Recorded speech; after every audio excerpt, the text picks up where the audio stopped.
Michael.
Whenever y'all are ready, let's go.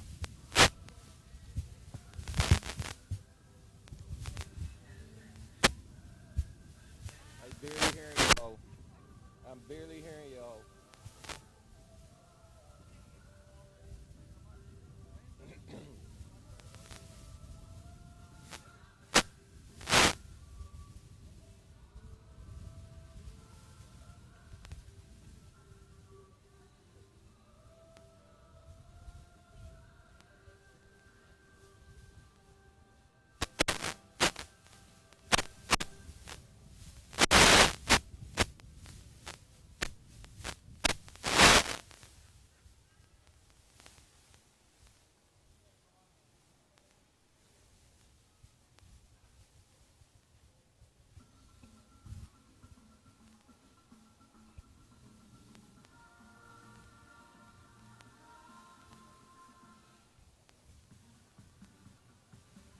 One, two.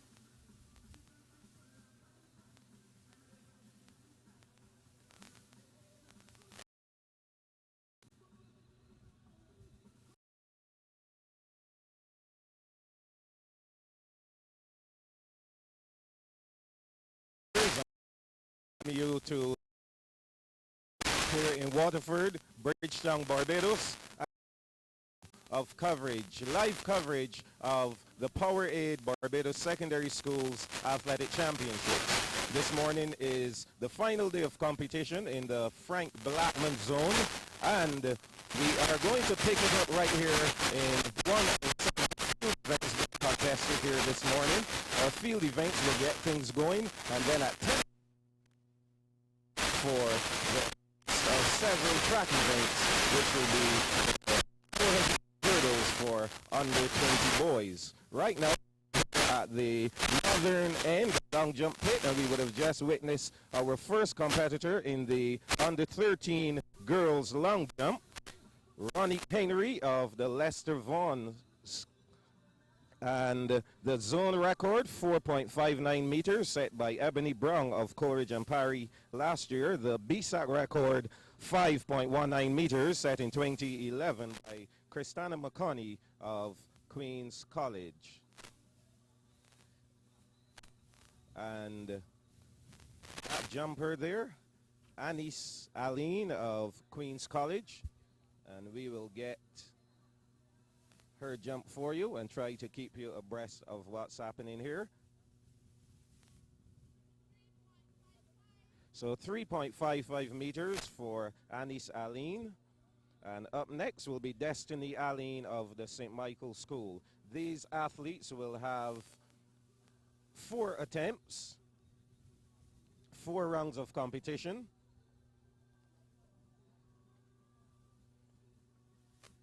You will notice two flags going up.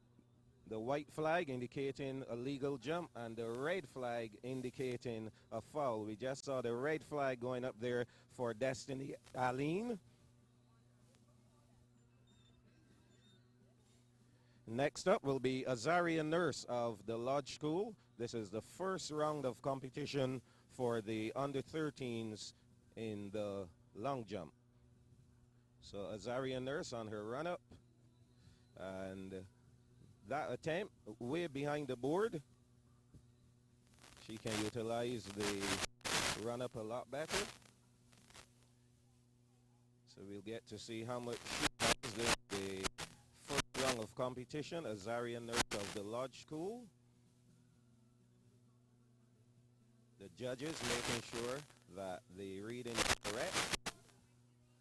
4.07 meters for Azaria Nurse of the Lodge School, so she will go into the lead now.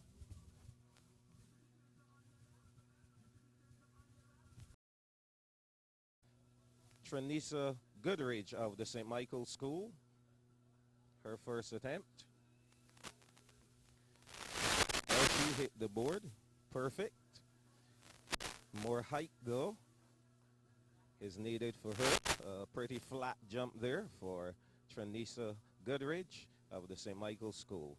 And we'll get the distance for Goodridge. 3.50 meters for Tranisa Goodridge. Next up, Corey Trotman of Coleridge Parry.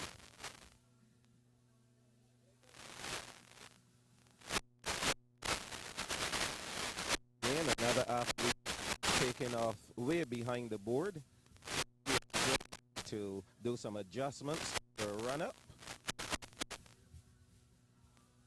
So again, these athletes now warming up. Remember, they have 4 jumps. The best of 4 will be recorded. A total of 15 athletes competing.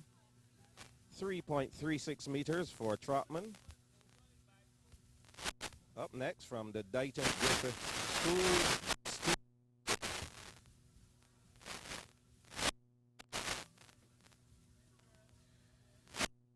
I don't know if the cameraman will be able to zoom in on the takeoff board, and just beyond the takeoff board, that's the scene, and that clearly indicates if a who has a of the long jump, the athlete must not step over white board.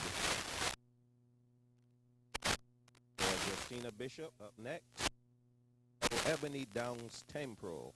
The white flag is up, meaning that is a legal jump. Downs Temporal of Frederick Smith. So far we had 8 pairs going. And 3.76 meters for Ebony Downs. Up next, Caitlin Rouse of the Lodge School.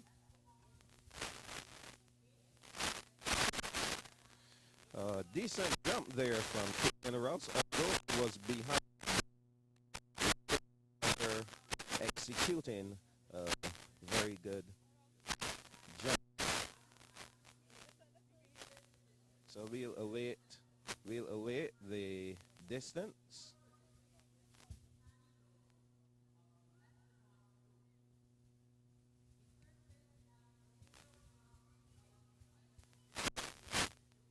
So we're just awaiting the distance. Remember, we indicated the zone record, 4.59 meters, set by Ebony Brown of Coleridge and Parry, and a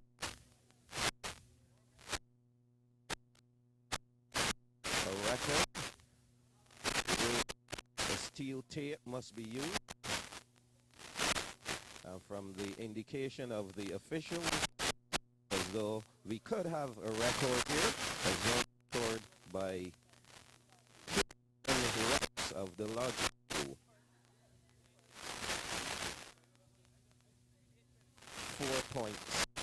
0 seems to be the indication from the officials.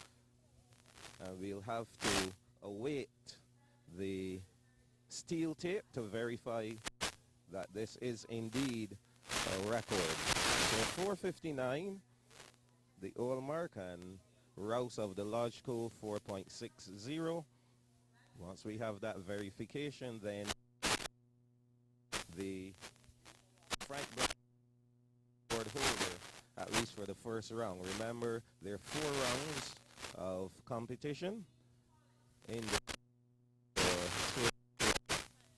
so we're just awaiting that. Remember, there's some outfield events in progress, and I don't know if the cameraman can pan in on those events. We have the javelin in progress. Also have the under girls high jump, the discus, and the shot put. Very outstanding. Well, I shouldn't even say outstanding because we talked about it a lot yesterday, the fact that in the under 20 category there are very few athletes, but very two competitors from the St. Michael's School are in the under 20 girls high jump competition. Just 2 competitors, both from the St. Michael's School, and that is just unbelievable. So all these athletes have to do is to pretty much put the bar at the start height, get over the bar, maybe one more height, and finish the competition, and they'll get 18 points, just like that. Welcome, Ian Webster. Ian, I know yesterday you had an exciting time here getting involved in track and field. Welcome to day 2 of competition in the Frank Blackman zone. And I know you have some comments to make regarding that under 20 girls high jump competition. Well, good morning to you, Michael. Good morning to all of the viewers. Certainly a pleasure to be here again. As you would have correctly said, certainly a disappointment to only be seeing 2 persons in an event like this, but we would have been making mention of that fact all day yesterday in terms of the drop-off. We even at one point discussed the reason for such a drop-off even among the girls, and we can probably hope for the future that maybe the physical education departments across the island can come together and collaboratively see how we can improve the numbers and try as much as possible to get more of the young ladies involved in track and field. Okay, so Ian, we'll get back to your thoughts, but I'm just going to seek verification from the officials that, yes, so we have verification from the officials that 4.60 was indeed that jump from KGN Rouse of the Lodge, so she will now be the official in the Frank Blackman zone on the 30 long jump. We just had a jump from Cedar Borough of the School.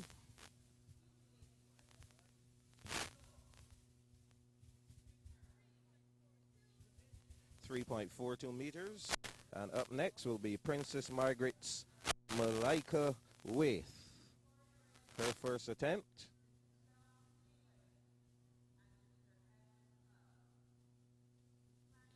Again, another jump quite hitting the board.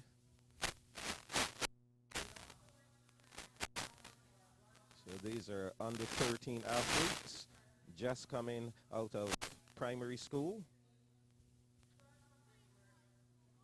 0.21 meters.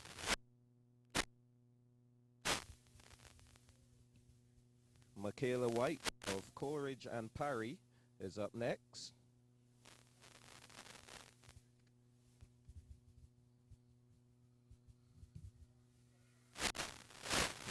White up on the runway now and way over the board. So we had one way behind the board and one way over the board for Michaela White. Up next will be Cassidy Boyce Neal of Queen's College as we come close to the end of the first round of competition with long jump.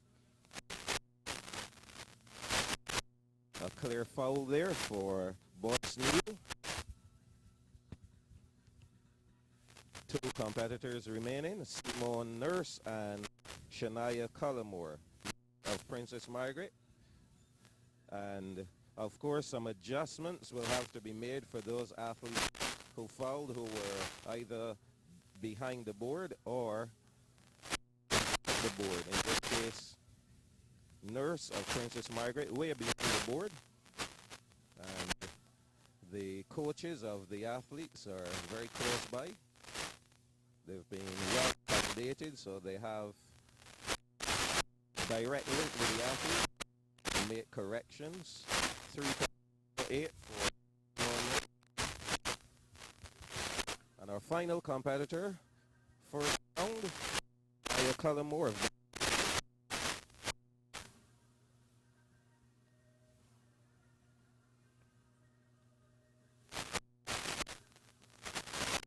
A big foul there for Cullimore over the board, and that will bring us to the end of the first round of competition in the under 13 girls long jump with KG and Rouse of the Lodge School, a best leap of 4.60 and a new French record, and Azaria Nurse of the Lodge School with a 4.07.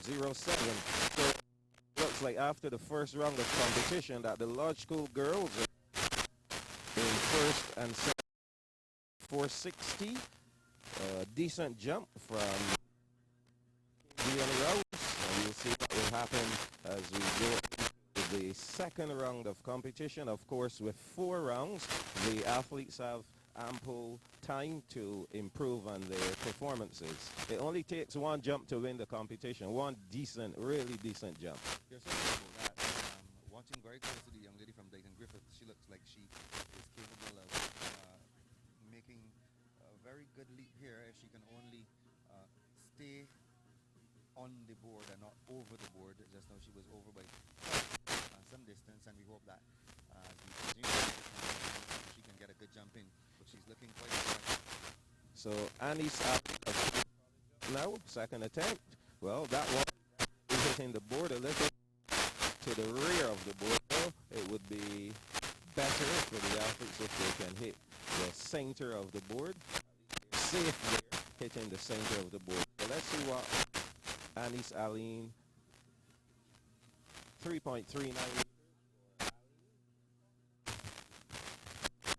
So, of course, the coaches are very close by and they can give immediate feedback to the athletes and get them ready for performances.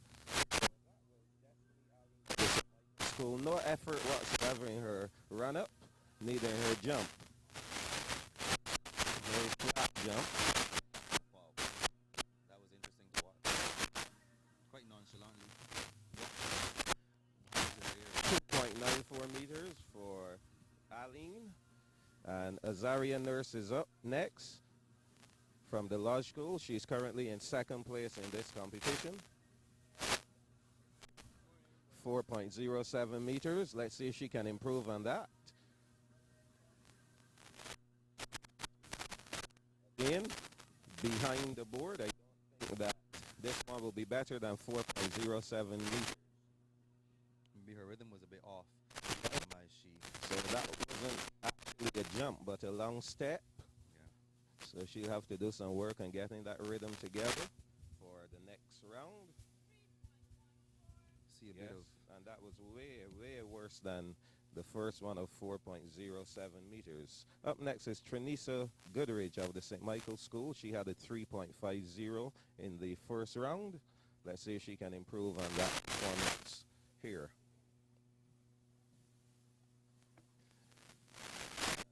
Definitely making the effort to hit the board, which she did, but again, not getting enough height there at the takeoff. One of the key components of the long jump is once you hit that takeoff, you must take off. You must go into the air and not be flat. 3.43 meters for Goodrich, not an improvement. So her best remains at 3.50. Up next is Shakoria Trotman of the Coleridge and Parry School. Trotman's first attempt was 3.6 meters.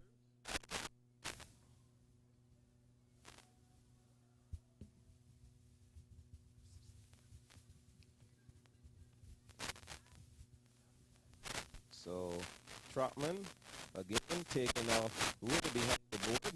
So these are to the runners in order to hit the board. Clayton Griffith. I believe that is Bishop, Justina Bishop, from the Dayton Griffith School. The score. That's an improvement for Shakoria Trotman of Coleridge and Parry. Justina Bishop of Dayton Griffith is up next.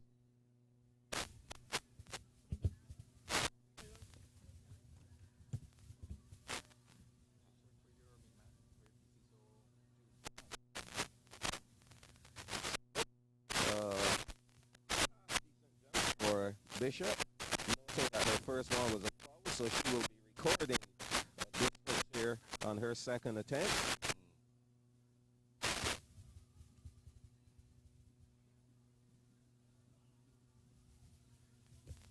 Just awaiting the official distance. 3.66 meters for Bishop, so she's on the board. 366. And of course, in about 10 minutes time, we will be turning our attention to the track where we will witness our first set of track events for day 2. And that was a pretty decent jump here from Ebony Frederick Smith. The only problem with that jump in is that she behind the board. She didn't hit the board. Was way behind, but she had some pretty good height there on that. Built up quite a bit of Good run up as well.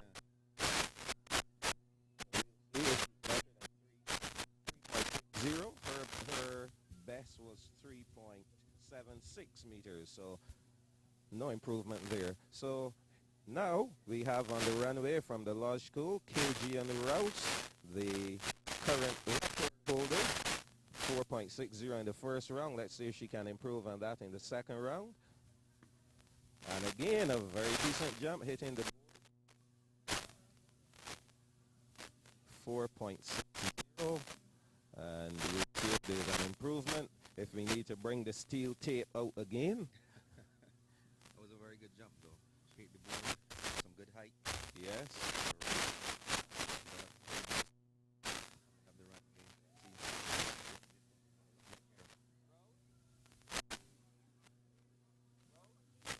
Oh yes, there's an improvement, 4.89 meters. So excellent jumping from Rouse. And of course, the tape will be coming again. I think they will probably just need to keep the tape close by. As we can see, improvement from Rouse from jump to jump. 460 and now 4.89 meters. To note, the Bssac record is 5.19 meters set by Christina McConney of Queens College in 2011.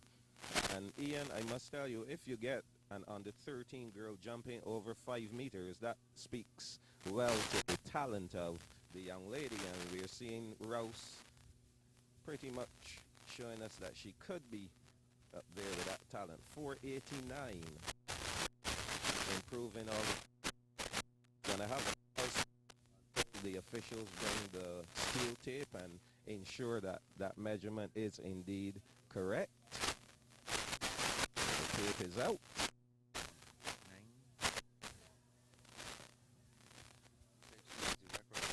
Well, she is, because on her first attempt before you got here, 4.0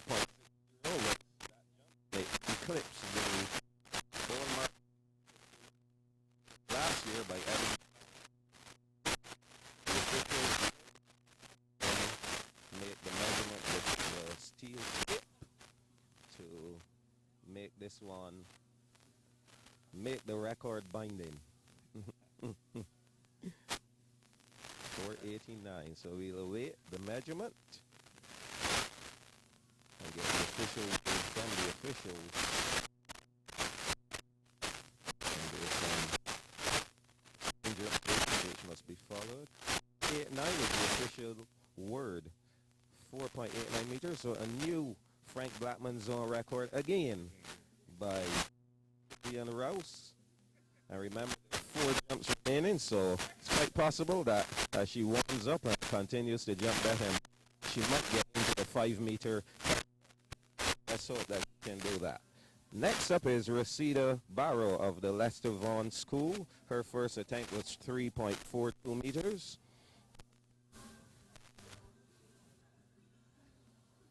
And back at the control center, just to let you guys know that we will be taking a short break after this round of jumps so we can get back in position to bring you coverage of our first set of track events, which will be coming up, scheduled to go in 5 minutes. So Barrow of the Lester Vaughan School, again way behind the board, 3.42. Her first attempt. Let's see if she will improve on that.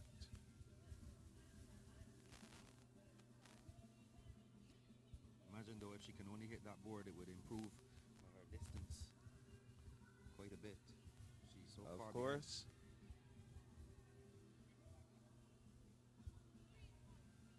.338, no improvement there. Next up, Amalika Waith of Princess Margaret. Her first attempt was 3.21 meters. Pretty good run-up so far. Again, Ian not hitting the board. So I believe the coach will be speaking to her about making an adjustment. She will probably need to just move her steps up just a little. Now these athletes would have counted their strides to make sure that they hit the board spot on.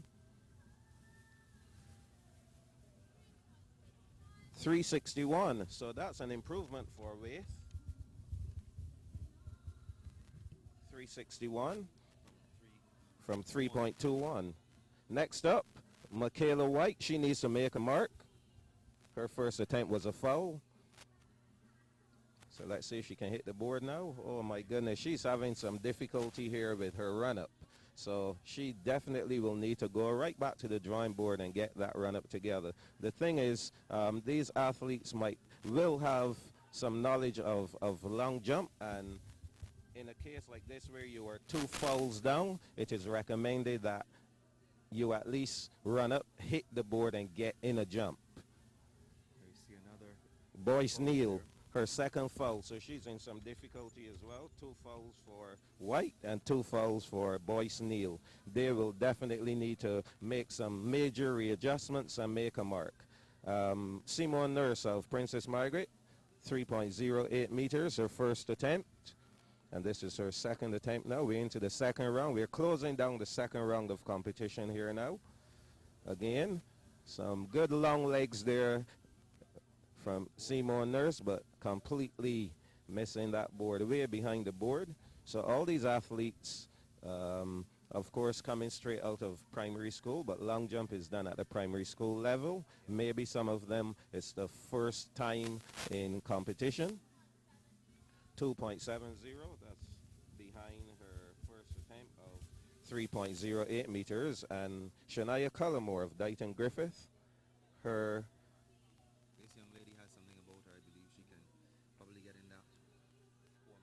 well, we'll see what she can do now. If she can hit the board. Yes. She missed it completely in her first jump. Well, not missed it, but she was over by some distance, actually. So here she comes, Shania Cullimore, the final competitor. And that will give her a legal jump. She was behind the board, which does not disqualify her. And she'll make a mark. And once we get that mark, we will take a break after we give you Shania Cullimore's distance and get ourselves ready to bring you the hurdles event coming up. 3.39. So that will conclude our 2 rounds of competition, and coming out of those 2 to know of the Lodge School breaking the Frank Blackman record. It's her first 4.60 and improving in 4.89 meters. To the 7. And second for Lodge School in the under 13 girls long jump competition. So we'll take a break here, Ian, and our viewers will join you back in about 5 minutes as we hit the track for the 400-meter hurdles. What's at the heart of Sagicor life? One thing: protecting the most important people in the world, family, friends, and neighbors. By being a pioneer in the Caribbean with a range of products and a wealth of sage, personalized advice for everyone. Evolving how we serve our clients with new, innovative products and an industry-leading and modern approach to life insurance. By improving the lives of the people in the communities where we operate, by providing assistance in the areas of education, health, community, youth development, and sports. It's what we've done in the Caribbean since 1840, and what we are doing today in 22 countries. With over $6.2 billion in total assets, $774 million in capital, and over 2 million insured, Sagicor Life is one of the fastest growing life insurance providers in the Caribbean. Because we focus on one thing: protecting what's most important to you. Find out what Sagicor can do for your life. Sagicor, wise financial thinking for life. Lucky Horseshoe Saloon, Steakhouse and Slots, open 24/7 and I like it a lot. Warrens and Hastings were easy to find. Sports on the big screen, cold beer in a jar, spicy hot wings. I love this bar. Burgers and juicy steaks, breakfast with my pancakes. Hey, we got a kids menu too. At the Lucky Horseshoe, we got a lot to love.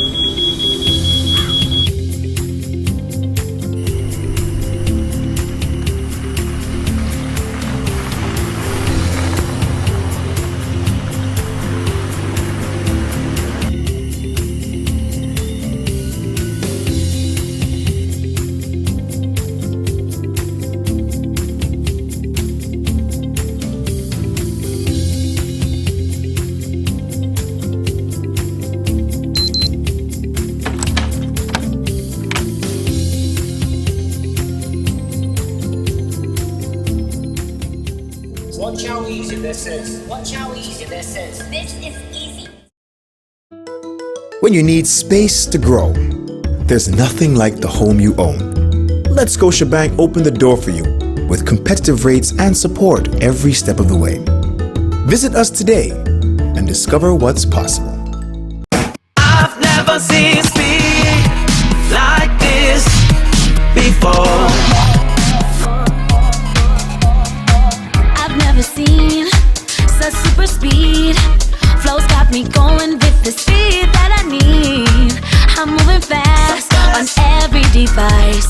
Information, super momentum, open up. I've never seen speed like this before.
And we welcome you back to our live stream of the Powerade Barbados Secondary Schools Athletic Championships. And on the screen will be the second section of the under-20 boys 400-meter hurdles. The zone record for this event, 54.19, set by Shem Ford of the Lodge School last year. And Ian, maybe you can also let us know what the Bssac record is for this event. The Bssac record for this event, held by Rivaldo Leacock, formerly of Leicester Vaughan. He is now at the Christchurch Foundation School. That record time is 51.64.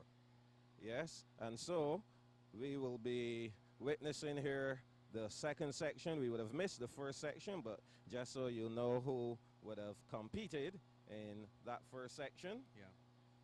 We have had running in lane 2, Macari Jones, Nathan Ferguson, Raphael Whitehall, Nakodi Innes, Shamari Mosley, the Lodge School.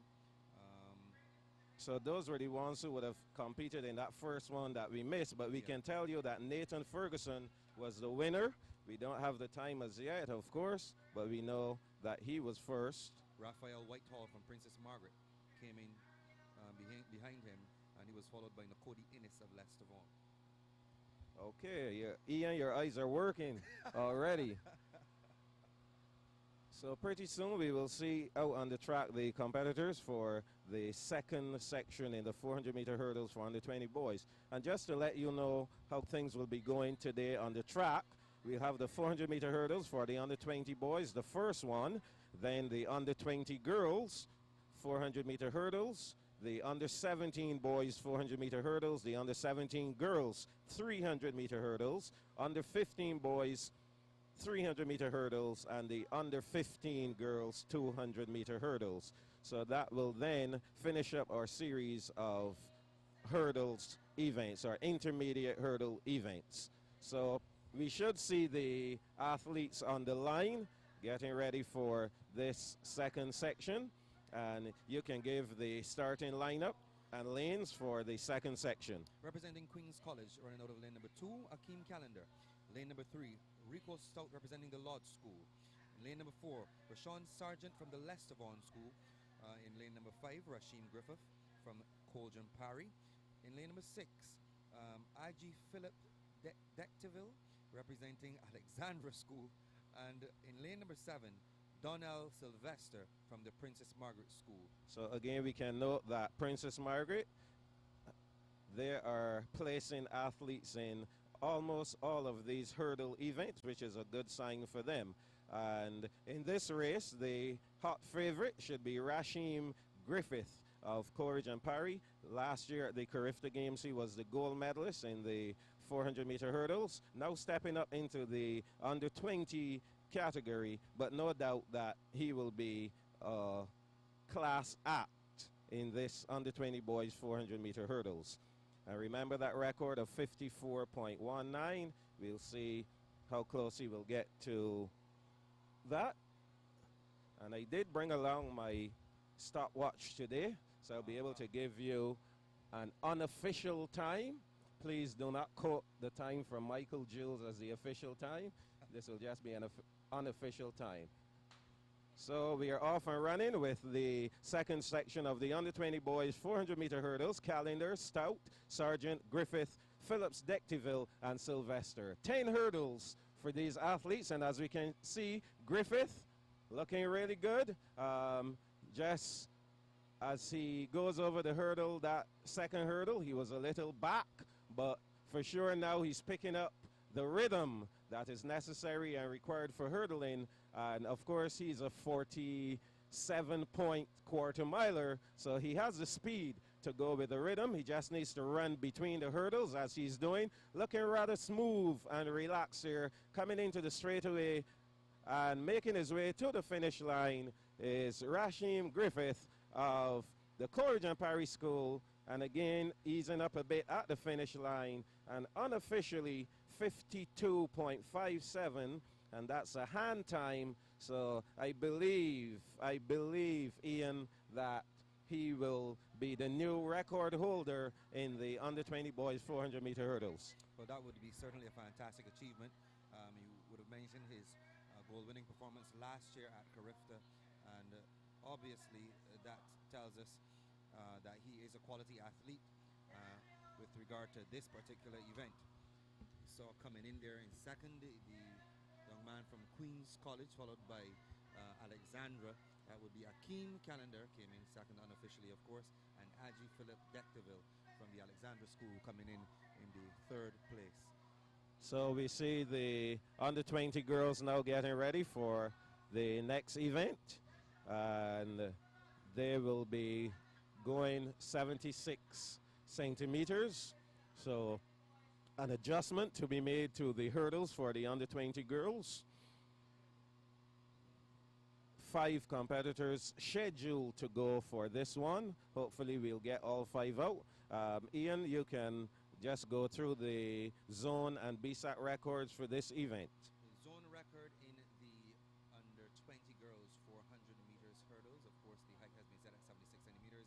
The record is held by Danielle Scanterbury. She represented the St. Michael's School. That's the zone. The time for that particular, well, this record time would be 67.21. That was set last year. The Bssac record set by Shakira Hall from the Coleridge and Parry School, 60.69. It's quite some distance between the Bssac record and that zone record. Hopefully, do you think there's anybody that can challenge that record time to get any standout? Well, I believe we could see the zone record going in this field.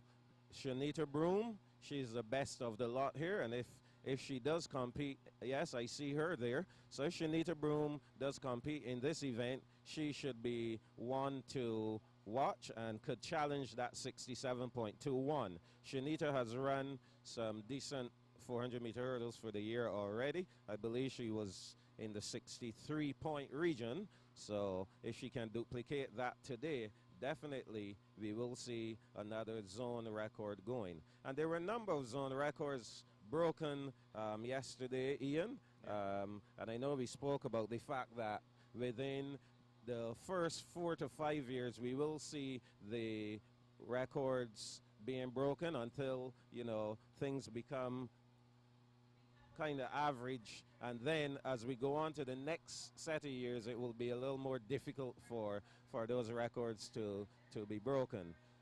Definitely. So we can go through the lane assignments now for the under-20 girls 400-meter hurdles who are now on the line. Representing Princess Margaret, Michaela Springer in lane number 2, Dana Brathwaite in lane number 3 representing Queen's College, Kira Phillips in lane number 4 representing Princess Margaret, Chloe Miller representing the St. Michael's School in lane number 5, and representing the Alexandra School in lane number 6, Shanita Broom. That's so the name. As we said, Shanita Broom of the Alexandra School will be the one to beat. We'll be keeping all eyes on her. So the athletes are now standing behind their blocks and awaiting the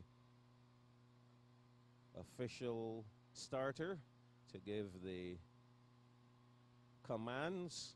On your mark. Once they're settled in their blocks, you will give set, and then we'll hear the gun to signal the start. So they're off and running, the under-20 girls 400-meter hurdles. And so Shanita Broom, as we indicated, she's out and running over the second hurdle and already establishing a gap on the field. The competitor from Princess Margaret there, Michaela Springer in lane number 2, seems to be going quite well. And she's looking as though she might be able to pick up some points there for Princess Margaret. And also Dana Brathwaite of Queen's College in lane number 3. But Shanita Broom from the Alexandra School all on her own now as she approaches the 150 mark at 40 seconds on the clock. And this is the unofficial clock. So it's all Shanita Broom with 2 more hurdles remaining. A flight of 10 hurdles per athlete. Shanita Broom of the Alexandra School making her way to the finish line All alone, 59 seconds on the clock now, looking to beat that 67.21, and I believe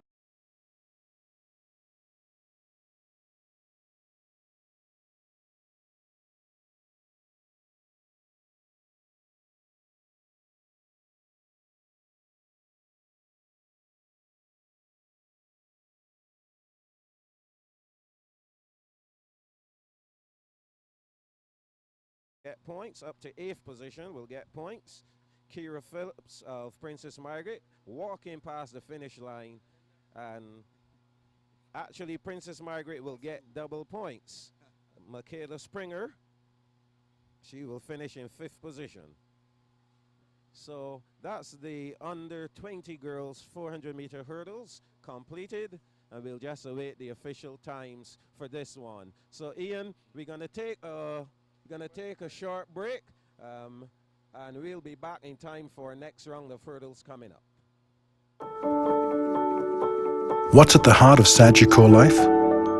One thing: protecting the most important people in the world, family, friends, and neighbors. By being a pioneer in the Caribbean with a range of products and a wealth of sage, personalized advice for everyone. Evolving how we serve our clients with new, innovative products and an industry-leading and modern approach to life insurance. By improving the lives of the people in the communities where we operate, by providing assistance in the areas of education, health, community, youth development, and sports. It's what we've done in the Caribbean since 1840, and what we are doing today in 22 countries, with over $6.2 billion in total assets, 774 million in capital, and over 2 million insured. Sagicor Life is one of the fastest growing life insurance providers in the Caribbean, because we focus on one thing: protecting what's most important to you. Find out what Sagicor can do for your life. Sagicor, wise financial thinking for life. Lucky Horseshoe Saloon, Steakhouse and Slots, open 24/7 and I like it a lot. Warrens and Hastings were easy to find. Sports on the big screen, cold beer in a jar, spicy hot wings. I love this bar. Burgers and juicy steaks, breakfast with my pancakes. Hey, we got a kids menu too. At the Lucky Horseshoe, we got a lot to love.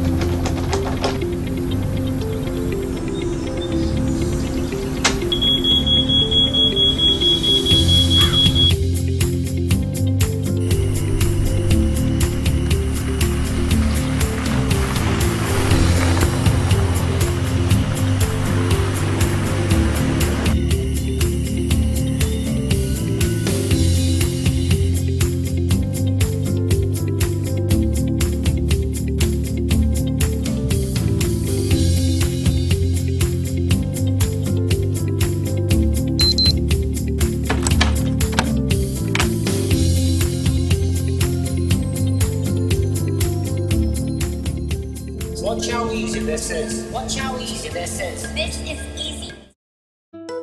When you need space to grow, there's nothing like the home you own. Let Scotiabank open the door for you with competitive rates and support every step of the way. Visit us today and discover what's possible. I've never seen speed like this before. I've never seen such super speed. Flow's got me going with the speed that I need. I'm moving fast on every device. Information, super momentum, open up. I've never seen speed like this before.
yesterday, and particularly interested in what will happen by the end of the day, especially in the boys between the St. Michael's and the Leicester Vaughan School. You know, it's a keen contest there, and it will be interesting to have been in the team chat yesterday and hear what the coaches would have been saying to the athletes after day one of the meet. Oh yes, I'm quite familiar with that, having coached at Harrison College for 6 years and having the opportunity to win the championship. So I know the feeling of winning. I also know the feeling of being defeated.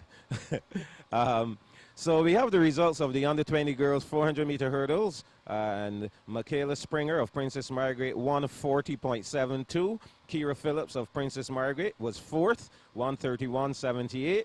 Third was Chloe Miller of the St. Michael's School, 79.85 seconds. Dana Brathwaite of Queen's College was second, 73.15. And the winner, Shanita Broom of the Alexandra School, with a new record. I think I wasn't too far off with my time. So 65.02 seconds, a new mark for Shanita Broom. And if we could go through the top 5 quickly for the boys, Ian? Top 5 for the boys. We had in 5th position from the Leicester Vaughan School. That would be Rashawn Sargent in a time of 60.79. 4th, Aggie Phillips Decteville from the Alexander School in a time of 57.43. In 3rd, Nathan Ferguson from St. Michael's with a time of 56.51. Akim Callender was in 2nd place from the Queen's College School with a time of 56.08. And Rashim Griffith from the Quarridge and Parry School was the winner in 52.88.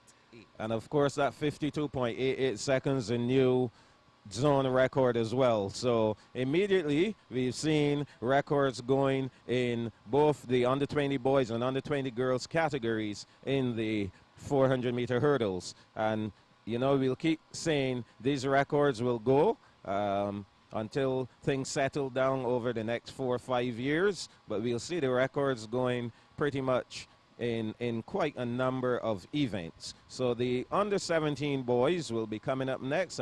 We can see them on the track setting their blocks, making sure the blocks are in the correct position as we get ready for these under 17 boys for hurdles.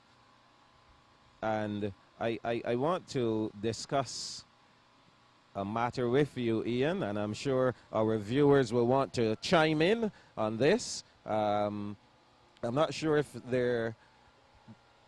Can you tell me if the viewers have accessibility to send in back any... They can type in their comments? They can do that on Facebook. So those of you who are viewing, you can go on Facebook and give your comments. So today we are having the second day of the zonal meet, the Frank Blackman zone, and today we are also having the finals of the Bssac, the National Primary Schools Athletic Championship. Yeah. And so I woke up this morning saying to myself, why is this happening? I don't think that this should be happening. There's no way that we should be having a major track and field championship final such as Bssac, and also having another major secondary school event. What are your thoughts, Ian? I quite agree with you. I believe that yesterday, for example, we spoke about the size of the crowd, especially at the beginning of the meet. And again, today we are seeing a small turnout here. Initially, of course, yesterday the crowd built significantly. But Bssac is a major event. Bssac is a major event. And I feel that persons may be more inclined to go to the primary school meet over at the Usain Bolt. It's you're competing against yourself almost. There are obviously more primary schools than there are secondary schools. Of course. So you would certainly expect that the numbers would be greater at the Bssac competition. Well, I do trust that the organizers of both competitions, I know over the years they have collaborated. I don't understand why this year would be any different. And I really felt that there was enough time once we knew that the knapsack final was going to be this Wednesday, that the Bssac organizers could have probably moved the zone meet to Monday, so that we could have had Monday and Tuesday for the Frank Blackman zone, Right. knapsack by itself on Wednesday, and we continue with Thursday and Friday for the Esther Maynard zone. But let's hope that something like this does not ever happen again. Yeah, we can only hope, and looking forward to the future. Like you said, maybe they can come together, they collaborate. I would expect that they do collaborate on a frequent basis to make sure that something like this doesn't happen again. I quite agree with the suggestion that we could have had Monday and Tuesday for Bssac, the Frank Blackman zone, and have knapsack by itself, like you correctly said, on Wednesday, and then come back with the Esther Maynard zone on Thursday and Friday, and that would have allowed us to have a good spread of the audience. So the competitors are on the line now for our first of 2 time finals in the under-17 boys 400-meter hurdles. And Ian, could you go through the starting lineup for the first section? Section 1 of 2, in lane number 2, David Shelton representing the Alexandra School. In lane number 3, Raquan Bascom representing the St. Michael's School. In lane number 4, Shawayne McKenzie representing the Lodge School.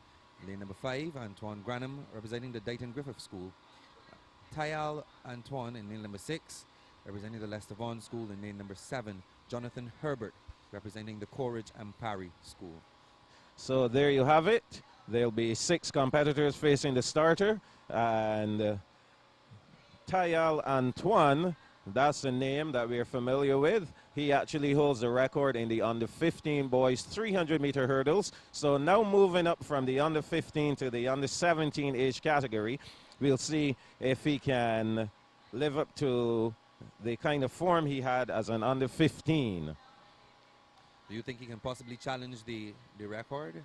Because we have already acknowledged that the records will be broken probably on a frequent basis for the next few years. Well, I haven't seen much of Antoine over the course of the track and field season, so it's going to be very difficult for me to say yes that he will challenge. I pretty much knew that the other 2 competitors who we would have seen in the under-20 girls and under-20 boys, Shanita Broom and Rashim Griffith, I would have seen them over the period, and so I knew they were in ripping form. So here we go with the first of 2 time finals for the under-17 boys. Again, our eyes will be on Antoine of the Lester Vaughan School in lane number 6, and we won't rule out anyone here, as a matter of fact. From the St. Michael's School, though, is Raquan Bascom running in lane number 3, and he seems to be ahead of the field right now. I really can't pinpoint any of these guys who are hurdling well, but in the 400-meter hurdles, it's not so much about being able to hurdle well, but being able to run between the hurdles fast. If you can hurdle well, that is definitely a great asset for you. So coming into the straightaway now, we can see Raquan Bascom of the St. Michael's School and Tayal Antoine of Lester Vaughan putting up a fight. So here they go towards the finish line. So it's Antoine now.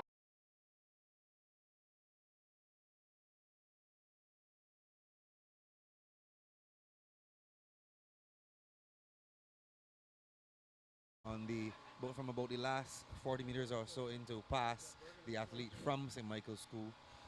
And I was saying, Ian, about the 400-meter hurdles as opposed to, or what we would call the intermediate hurdles, as opposed to the sprint hurdles, where you will more than likely see the athletes exchanging lead leg. But, however, in the sprint hurdles, it is necessary to maintain that rhythm. Yeah. You have enough time in the 400-meter hurdles that if you wanted to change legs, you could. Yeah. But the important thing is that run between the hurdles. It's about 35 to 40 meters between each hurdle that you have enough time to run in between. However, in the sprint hurdles, it's just about three strides. And within that 3 strides in the sprint hurdles and you lose your rhythm, you know what's going to happen. You're going to lose some ground. Lots of ground. So, therefore, we have seen over time the conversion of sprinters either short sprinters or longer sprinters into hurdlers who may not be able to hurdle that well, but just with a little technique work, they can improve and actually do very well in the 400-meter hurdles event. No, yesterday you spoke quite a bit about speed endurance. How important is something like speed endurance in an event like the 400-meter hurdles? Well, of course it is necessary. I would say some of the toughest track events would be the 400-meter hurdles and the 3,000-meter steeplechase, because it calls for strength, it calls for speed, it calls for endurance, and basically if you have that hurdling technique down pat, I guarantee you that you will do extremely well in it. But yes, the fact about speed endurance becomes very crucial for the events such as the 400-meter hurdles. Remember, you're going now for you're looking to maintain an optimum level of speed for about 50, in the case of these under 17 boys, for about 51 seconds, 50 seconds, somewhere between 50 and 55, let's say, for the average hurdler. And that definitely requires loads of speed endurance. You spoke about strength just now as well being a key factor in events such as these. So then my question to you would be about, for example, like weight training.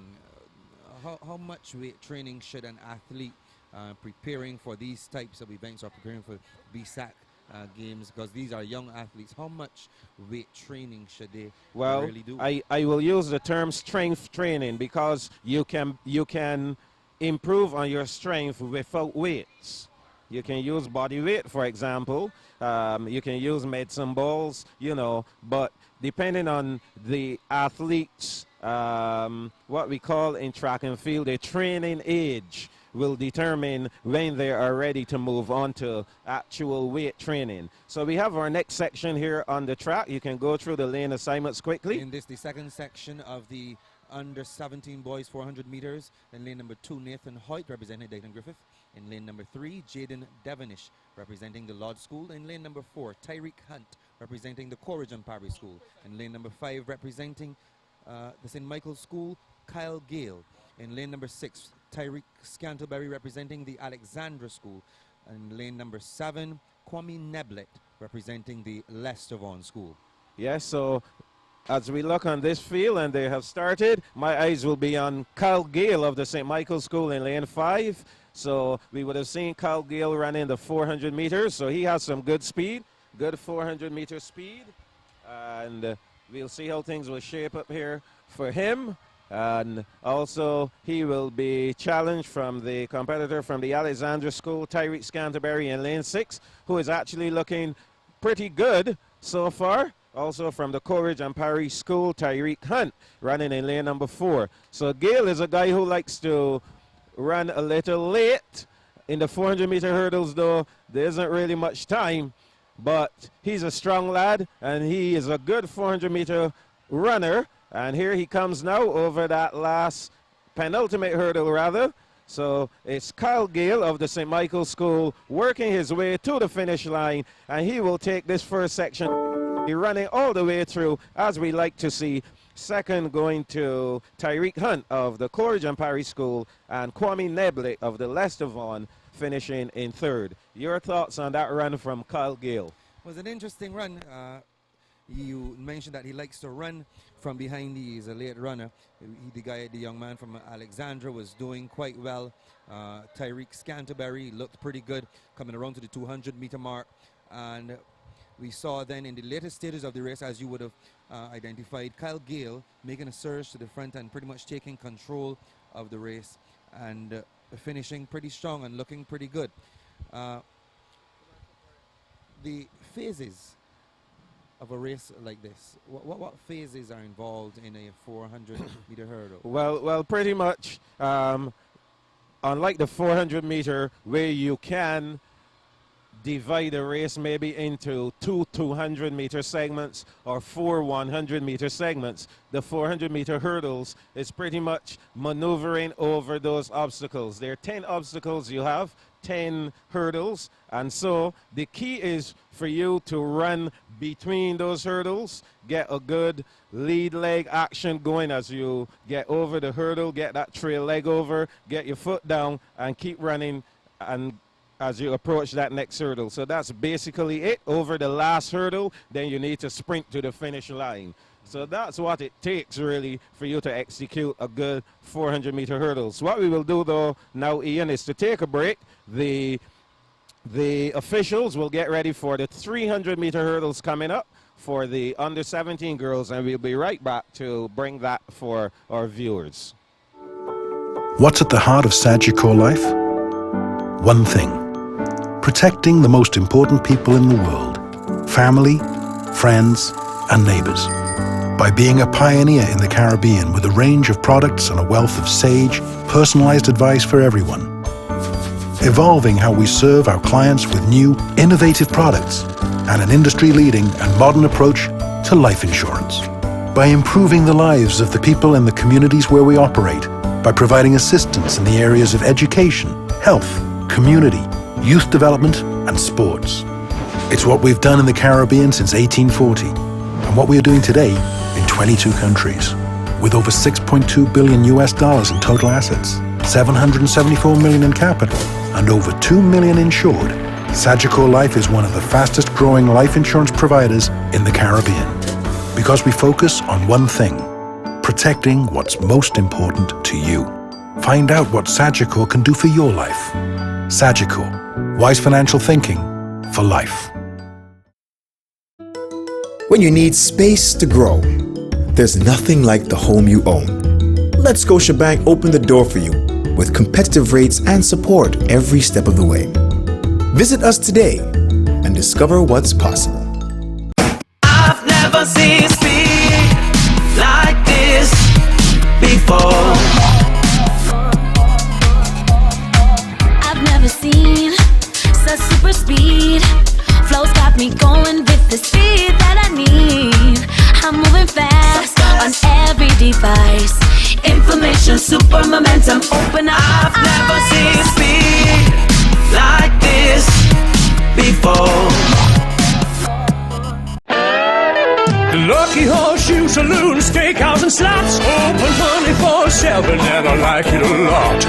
Warrens and Hastings were easy to find. Sports on the big screen, cold beer in a jar, spicy hot wings. I love this bar.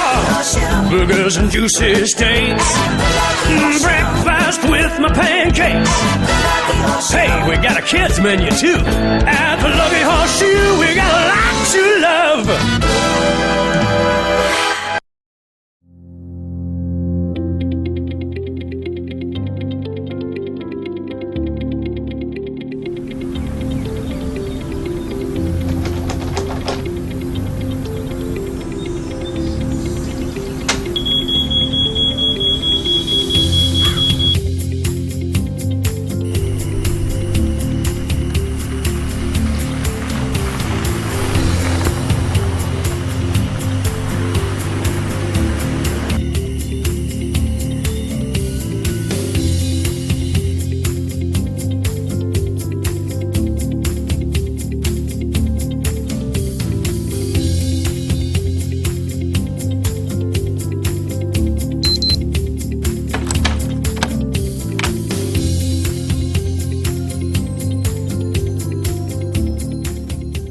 Watch how easy this is. Watch how easy this is. This is easy.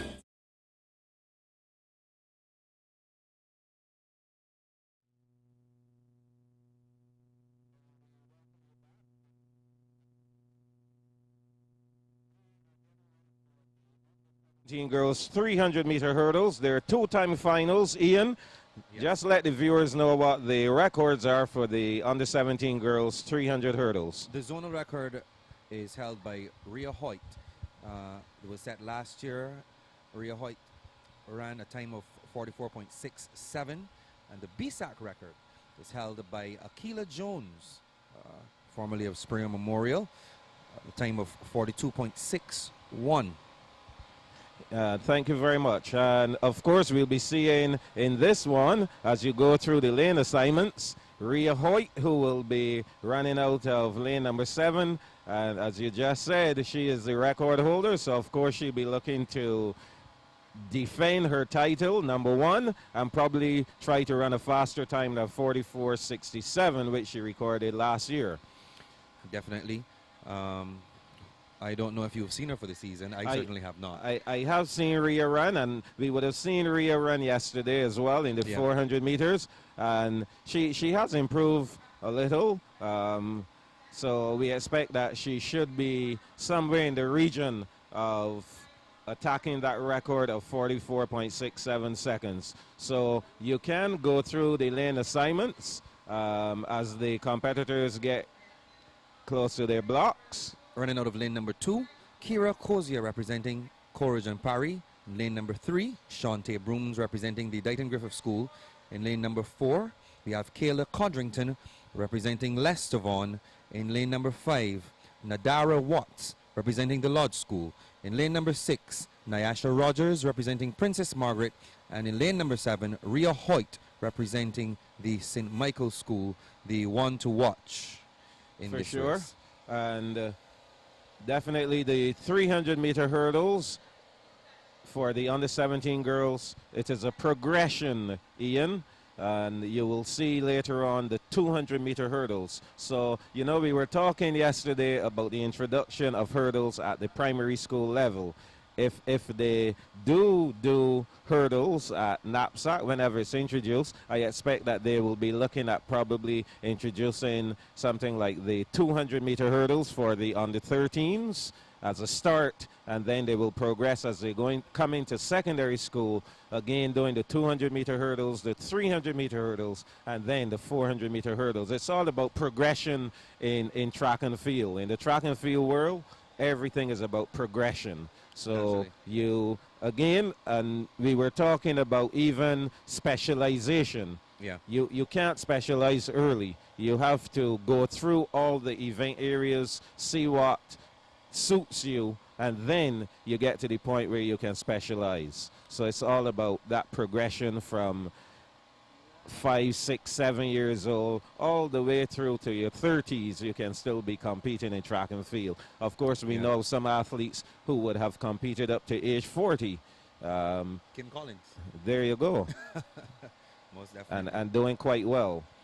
So the athletes are making sure that the blocks are all set, and they will be getting ready to go shortly in the first of 2 time finals in the under-17 girls 300-meter hurdles. And of course, we are going to keep our eyes on Rhea Hoyt in lane number 7, and I will do my unofficial time here. You had any experience using a stopwatch, Ian? At school, yes. But you know, I'm a singer now, so we don't we just have 7 minutes on stage. You know? We really don't need a stopwatch for that. I remember Mac Fingal at the Lodge School. He actually always had a stopwatch around his neck. He actually still does when he comes out. There you go. Those old-fashioned stopwatch with the three buttons at the top. Silver stopwatch. Yeah. Nowadays we have these chronic stopwatches which can give you up to 100 splits. Some give you up to 50 splits. So you can record every 200 meters of an 800, for example. You can record the splits of your runners in a 4x4 relay. So, you know, with technology increasing, of course, and coaches want to be on top of their game, they will look for the best technology available. Interesting that you should mention that point. I actually wanted to inquire about the use and the importance of technology in terms of the actual training and the coaching process, the development of the athletes, and the role that, for example, you have been running for some time now. Your experience in track and field, I should say. You were running back in the 80s and probably late 70s and so on. And obviously things would have had to evolve between then and now. Significantly, even to the point, we are here looking at something called the team manager, that is a computer application which is used in track and field throughout the world now. I remember in the early days where you had to have carbon paper and a clipboard with 3 sheets of paper, and you would write. You actually write up this stuff, the lane assignments, the name of the competitors, the schools, and leave a space for the positions. That's the thing of the past now. So you can see how far we have gone away from that. So we are now witnessing the start of the first section in the under 17 girls 300-meter hurdles. And of course, Rhea Hoyt, that's the one to watch out there in lane number 7. So Rhea Hoyt is out like a bullet. From the Lester Vaughan School, Kayla Codrington in lane 4. She is currently in 2nd position, but it's all Rhea Hoyt right now. And you can see how they approach. She's actually slowing down a little towards the hurdle. And you should actually be attacking the hurdle. The momentum is lost if you would have run quickly onto the hurdle and then you slow right down as you go to attack it. You can imagine the time that you have wasted. So over the last hurdle, and here comes Rhea Hoyt of the St. Michael's School.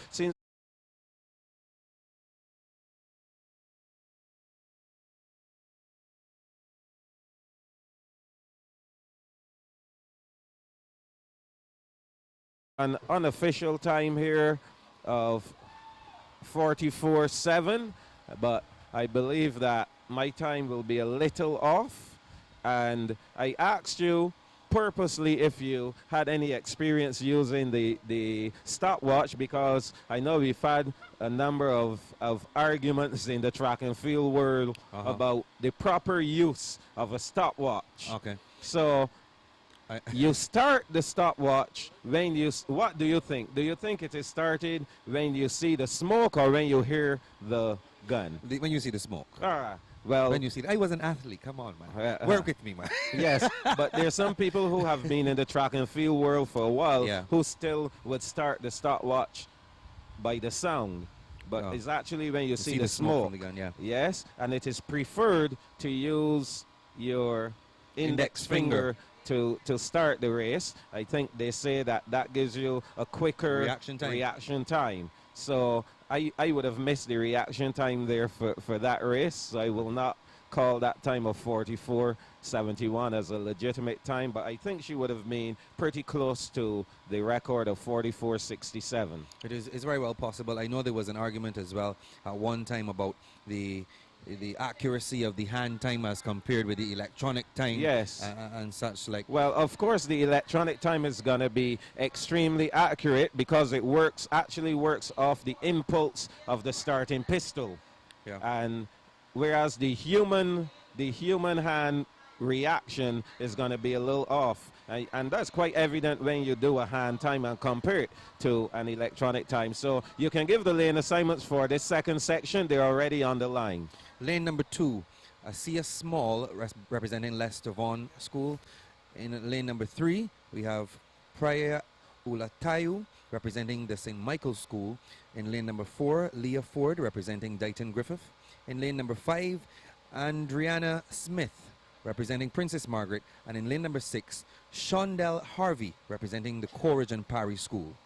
So they are on the starters' orders, getting ready for this second section. Remember, these are all time finals you will be witnessing. They're asked to stand, and I believe they were asked to stand, Ian, because the students over there on the eastern side of the arena from the Queen's College, it looks like, and the St. Michael's School, they're under the tanks there, very close to the starter, so I believe they're asking for silence so that the athletes can hear the starter give the commands.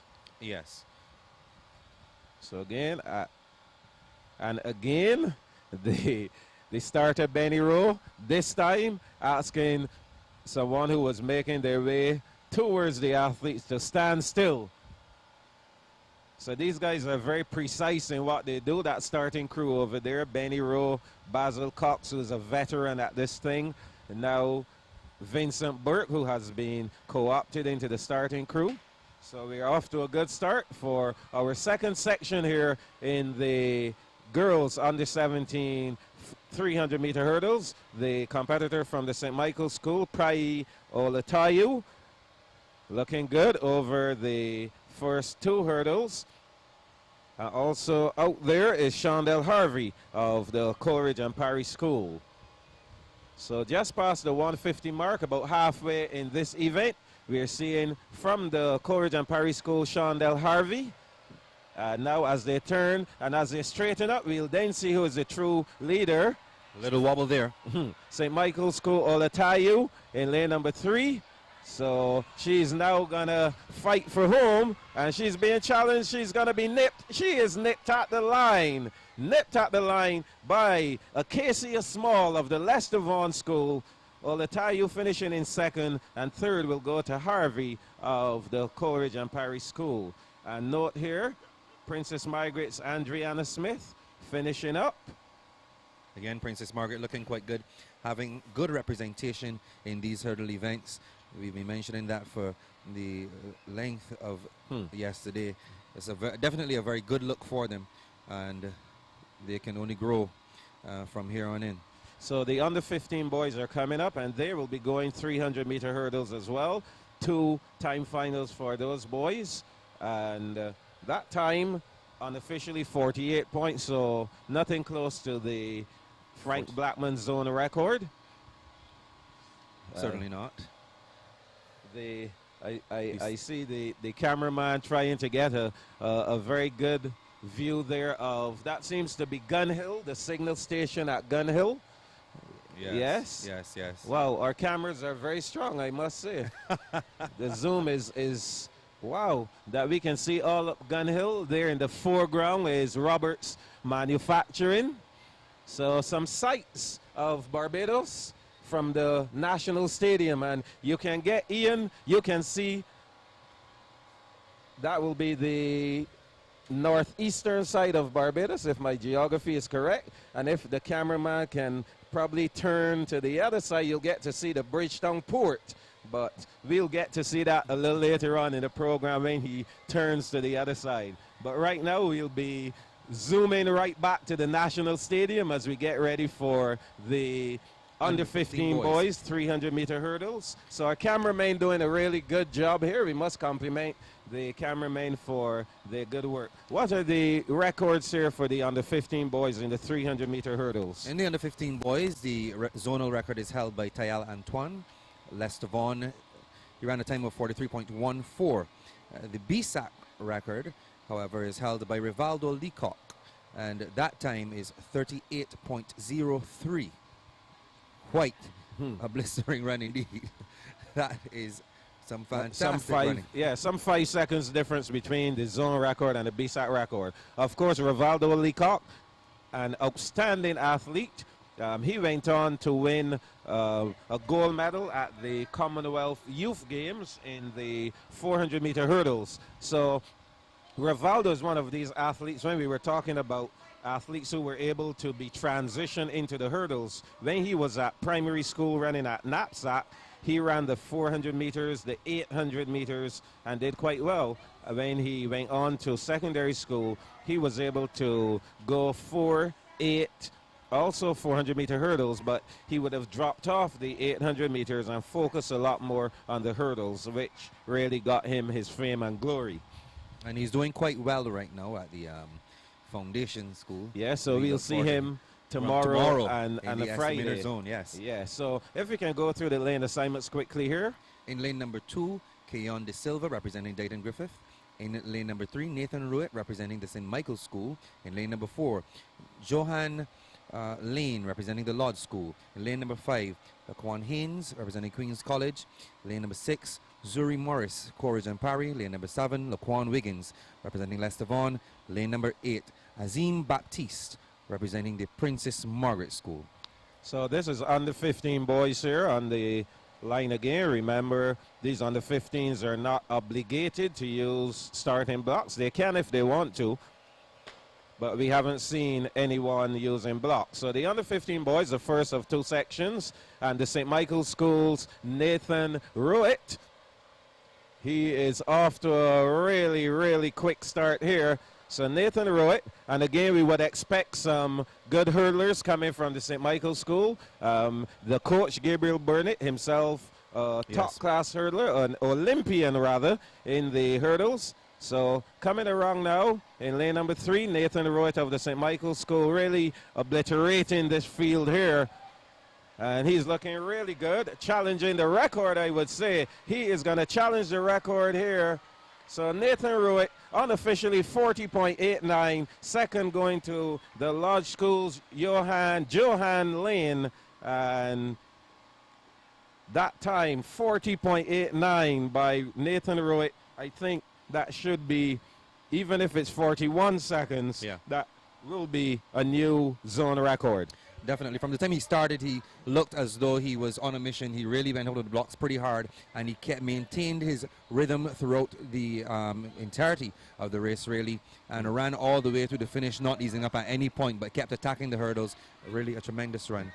Yes. So our camera guys are really doing a magnificent job here, catching this jet.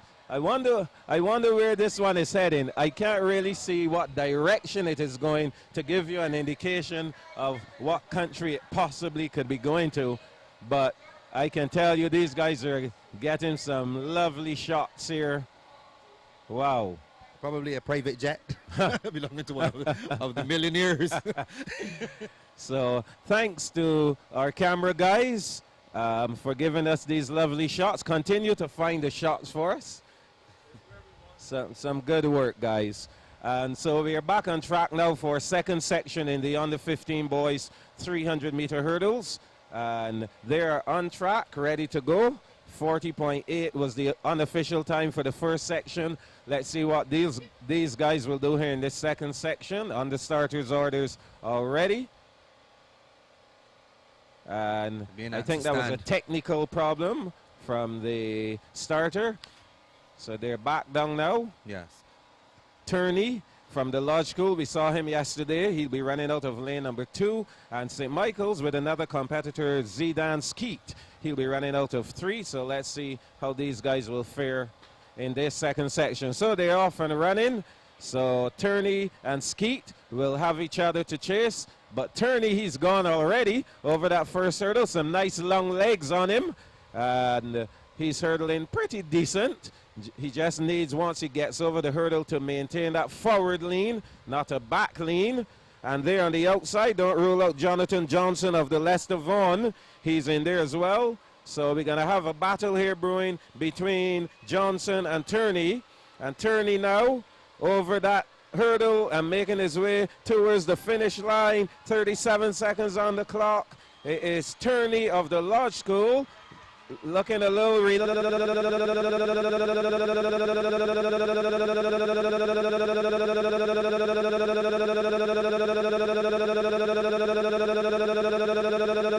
sure he'll be happy with that win there.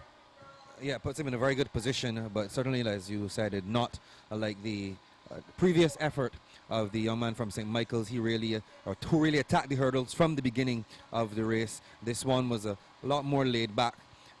But he's won, and hopefully once we get the official results, he should be in with a shot of moving on. So that was the 300-meter hurdles, and coming up next will be the 200-meter hurdles for the under 15 girls. So we'll take a break, allow the officials to get the hurdles in position, and we'll be right back for the 200-meter hurdles under 15 girls coming up. What's at the heart of Sagicor life? One thing. Protecting the most important people in the world, family, friends, and neighbors. By being a pioneer in the Caribbean with a range of products and a wealth of sage, personalized advice for everyone. Evolving how we serve our clients with new, innovative products and an industry-leading and modern approach to life insurance. By improving the lives of the people in the communities where we operate, by providing assistance in the areas of education, health, community, youth development, and sports. It's what we've done in the Caribbean since 1840, and what we are doing today in 22 countries. With over $6.2 billion in total assets, $774 million in capital, and over 2 million insured, Sagicor Life is one of the fastest growing life insurance providers in the Caribbean.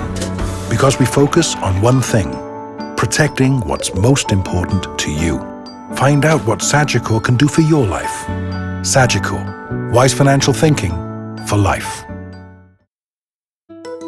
When you need space to grow, there's nothing like the home you own.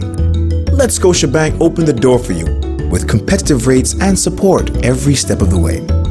Visit us today and discover what's possible. I've never seen speed like this before. I've never seen such super speed. Flow's got me going with the speed that I need. I'm moving fast on every device. Information, super momentum, open up. I've never seen speed like this before. Lucky Horseshoe Saloon, steakhouse and slots, open 24/7 and I like it a lot. Orange and Hastings were easy to find. Sports on the big screen, cold beer in a jar, spicy hot wings. I love this bar. Burgers and juicy steaks, breakfast with my pancakes. Hey, we got a kids menu too. At the Lucky Horseshoe, we got a lot to love.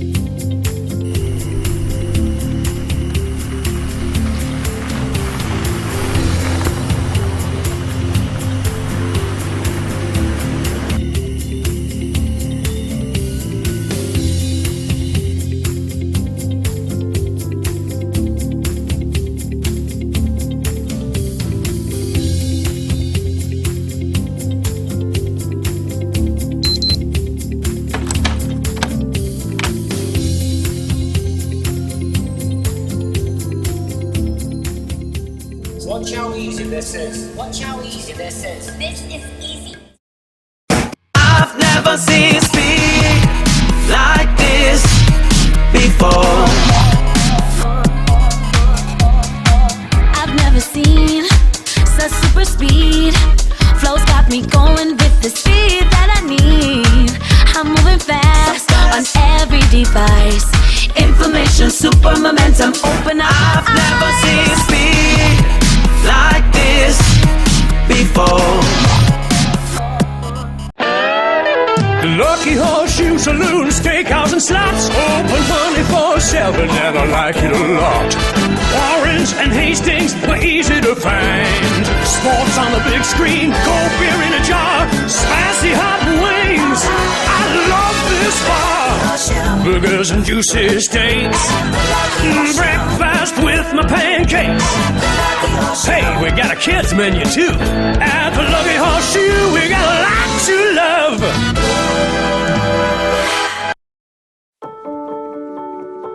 What's at the heart of Sagicor Life?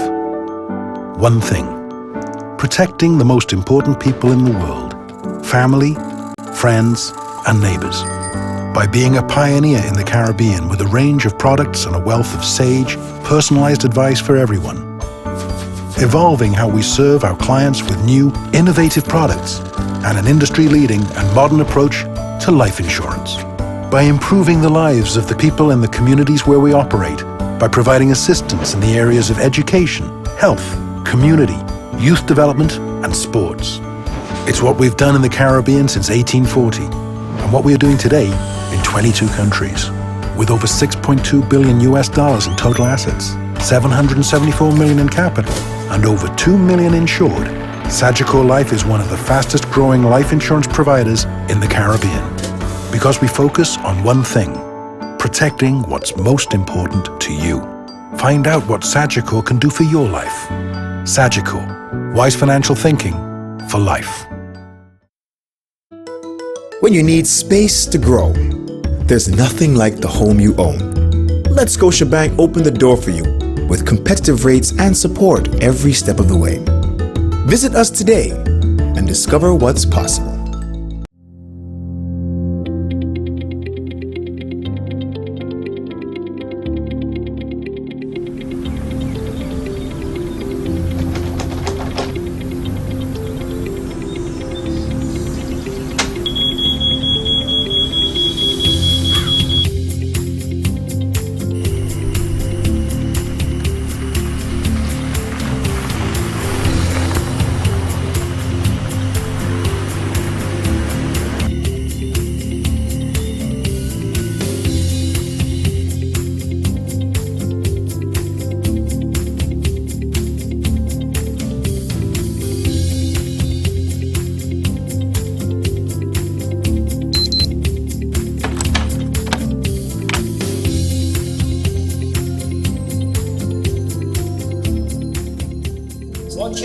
this is. Watch how easy this is. This is easy. I've never seen speed like this before. I've never seen such super speed.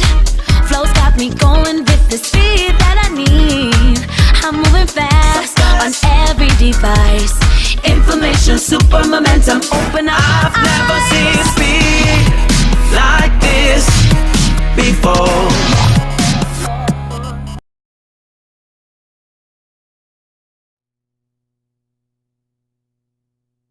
Here at the National Stadium in time for the 200-meter hurdles for the under 15 girls. Two sections, Ian, coming up. And you can give us those lane assignments and we'll get to the records after. In lane number 2, we have Danica Gittins from Princess Margaret. Lane number 3, Faith Codrington representing Coleridge and Parry. Lane number 4, Kimani Archer representing Queen's College. In lane number 5, we have Shania Gill representing Dighton Griffith. In lane number 6, Alyssa Scantlebury from the St. Michael's School. In lane number 7, Kaylee Catwell from the Lodge School. And in lane number 8, Danica Hackett representing Leicester Vaughan.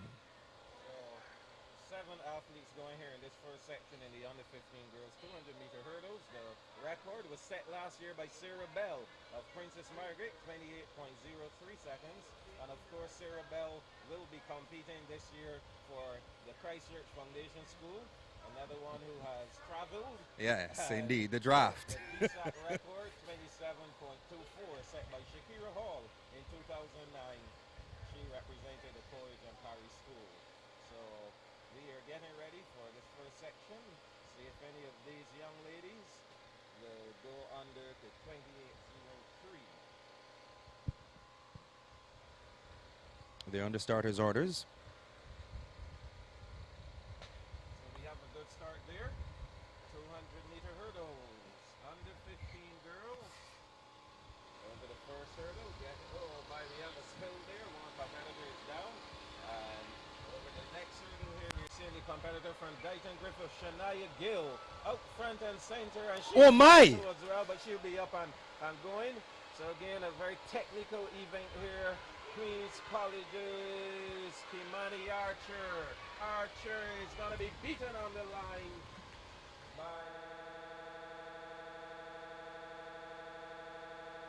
That must have been a disappointment for the young lady from Dighton Griffith. She Wow. was out front by some distance as well, and she would have tumbled over that hurdle, but she finished.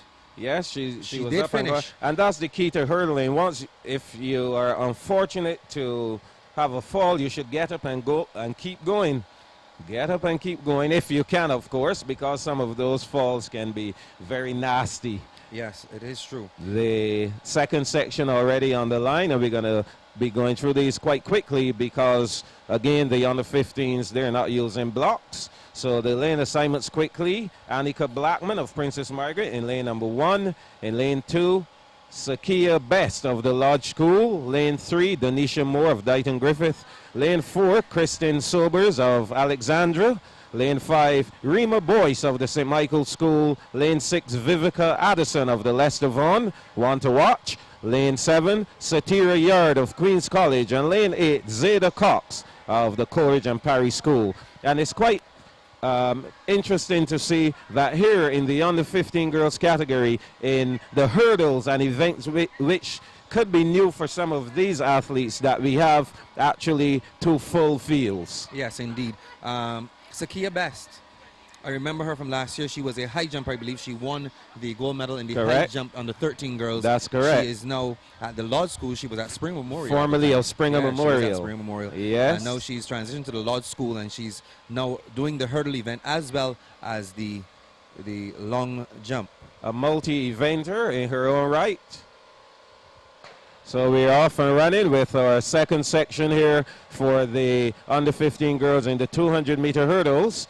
And let's see, over the first hurdle, oh my, I think that was some serious over-rotation by the competitor there, Cox of Coleridge and Parry. So as we see them now coming into the straightaway, Princess Margaret's Annika Blackman Another one down there. Annika Blackman working her way to the finish.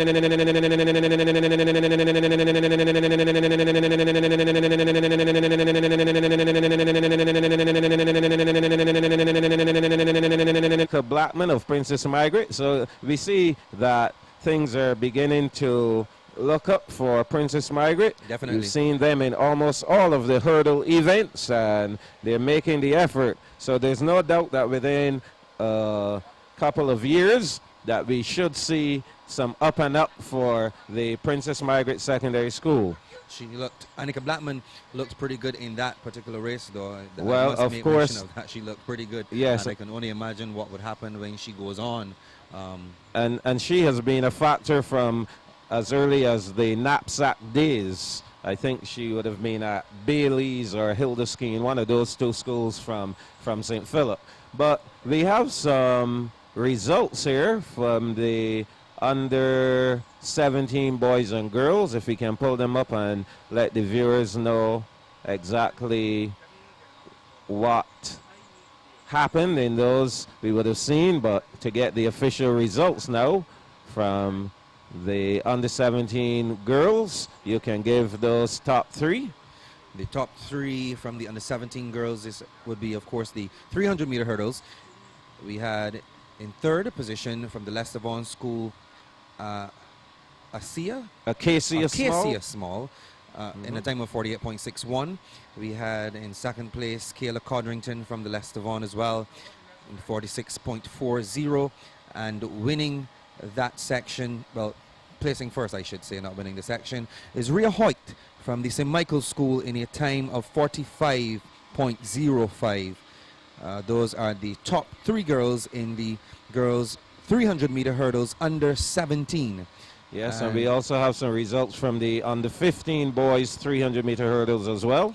In the under 15 boys 300 meter hurdles, we had in third position from the St. Michael's School, Zida and Skeet in a time of 45.34. In second position, Haley Emmanuel Turney from the Lod School in a time of 44.81. And topping the under 15 boys in this event, Nathan Ruitt from the St. Michael's School in 41.30. And I do believe that would have been a record. You are absolutely correct. The zone record, 41.30. So that was a good run there. I think we need to go through the under 17 girls result.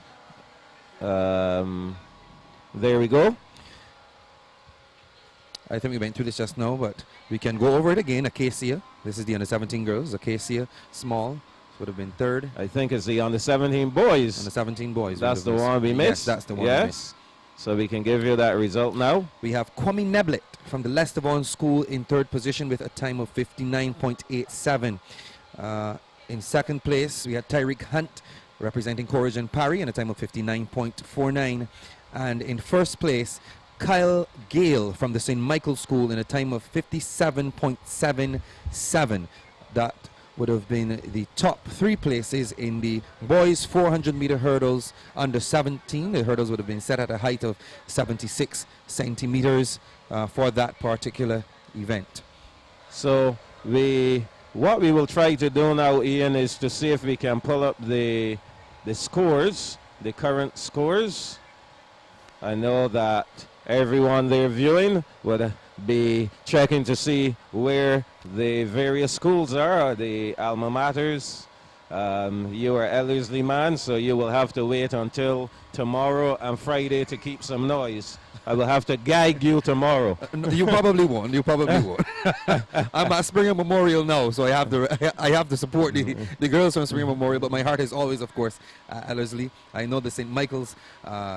The alumnus, the alumni rather from St. Michael, they must be excited because they're doing well in both the girls and the boys. Well, I will give you the honor to call the girls' scores.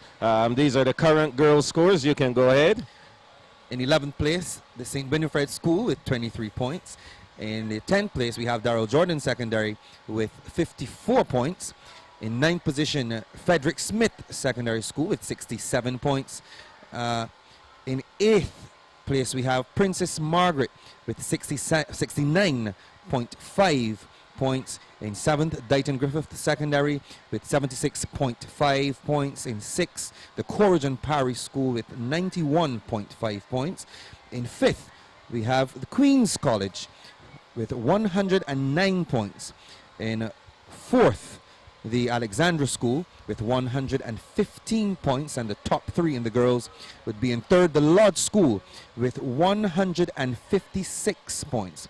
In 2nd position, we have the Leicester Vaughan School with 192.5 points, and leading the girls with a whopping 268 points, the defending champions, the St. Michael School. Wow. So very interesting there that the top 3, St. Michael, do some quick mathematics there and tell me how many points lead. Let me sort that out for you in a bit. My language skills. That looks like 76.5 points. 76.5, but you have the better eye, huh? Well, I have to draw for the calculator, really. You can tell me. I was drilled by a guy called Mr. Harding at the St. Giles Boys School, who had us doing mental arithmetic, and we had to be extremely sharp. So am I correct? We have 75.5. 75.5 points. Yeah, that's the difference between 1st and 2nd among the girls. Okay.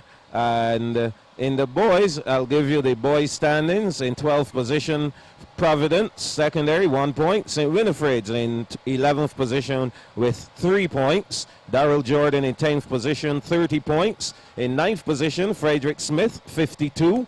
8th, Dighton Griffith, 56. In 7th position, the Alexandra School on 72 points. In 6th position, Princess Margaret on 75 points. In 5th position, Queen's College with 152 points. In 4th position, Coleridge and Parry, 154. In 3rd position, the Lodge School, 181. 2nd, Leicester Vaughan, 198. And 1st, the St. Michael School, 236 points. So some 38 points difference in the boys' standings. So what's noticeable here is the St. Michael School first in the boys and the girls. Definitely. Leicester Vaughan second in the boys and the girls. Third, the Lodge School in the boys and the girls. So a good pattern here developing. And these 3 schools, powerhouses in their own right in track and the field. And again, we were talking about if you look at the coaches and the physical education teachers within those programs. St. Michael School, we have Gabriel Burnett, also Desiree Critchlow. We have one of the small twins. So these guys, they have all been part of track and field for eons, and they're quite familiar with what it takes to be successful, and so they're able to impart such to the athletes. Leicester Vaughan, Alwyn Babb is there. I think there's a female member of staff there as well. Don't recall her name right now, but I know she's had some experience in track and the field. The Lodge School, perennials over the years. They have some history attached as well to track and field. Mac Fingal, of course, Mr. Phillips there, young Grosvenor, Jamal Grosvenor. So these schools are schools that we would expect with the kind of leadership to their programs that they will be looking to do well, and they've done so over the years. Just a quick observation, the 5th positions in both boys and girls, Queen's College occupy both of those 5th places. Yes. So there's a pattern there again. Well. But I expected Queens to be further, well, higher up in the rankings. But again, we look at transitions. We also look at the losses, because schools would have been dependent on certain athletes to carry them right up through the 6th form. And if we have athletes leaving the schools and going elsewhere, then you know, of course, that some vital points that the coaches would have been dependent on, they would have lost. Most definitely. So what we will do now, we will take a break, because our next scheduled events on the track, the 800 meters, starting with the under 13 girls, going right through to the under 20 boys, scheduled for 11:45. And so we are quite a distance away. The athlete's not yet on the track. This is a good time for us to take a break, to get fed and watered, and we'll be back with more coverage of the Powerade Barbados Secondary Schools Athletic Championships.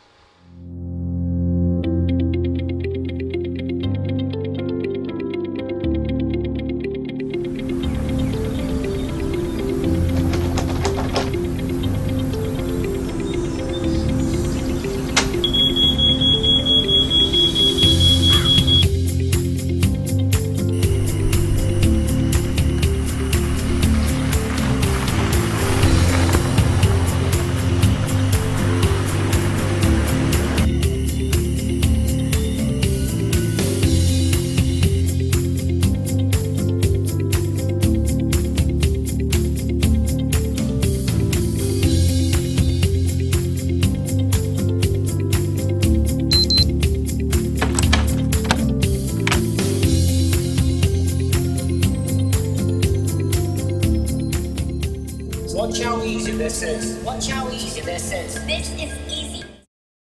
I've never seen speed like this before. I've never seen such super speed. Flow's got me going with the speed that I need. I'm moving fast on every device. Information, super momentum, open up. I've never seen speed like this before. Lucky Horseshoe Saloon, Steakhouse and Slots, open 24/7 and I like it a lot. Warrens and Hastings were easy to find. Sports on the big screen, cold beer in a jar, spicy hot wings. I love this bar. Burgers and juicy steaks, breakfast with my pancakes. Hey, we got a kids menu too. At the Lucky Horseshoe, we got a lot to love.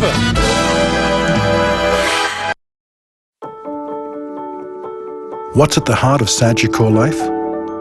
One thing: protecting the most important people in the world, family, friends, and neighbors. By being a pioneer in the Caribbean with a range of products and a wealth of sage, personalized advice for everyone. Evolving how we serve our clients with new, innovative products and an industry-leading and modern approach to life insurance. By improving the lives of the people in the communities where we operate, by providing assistance in the areas of education, health, community, youth development, and sports. It's what we've done in the Caribbean since 1840, and what we are doing today in 22 countries, with over $6.2 billion in total assets, 774 million in capital, and over 2 million insured. Sagicor Life is one of the fastest growing life insurance providers in the Caribbean, because we focus on one thing: protecting what's most important to you. Find out what Sagicor can do for your life. Sagicor, wise financial thinking for life. When you need space to grow, there's nothing like the home you own. Let Scotiabank open the door for you with competitive rates and support every step of the way. Visit us today and discover what's possible.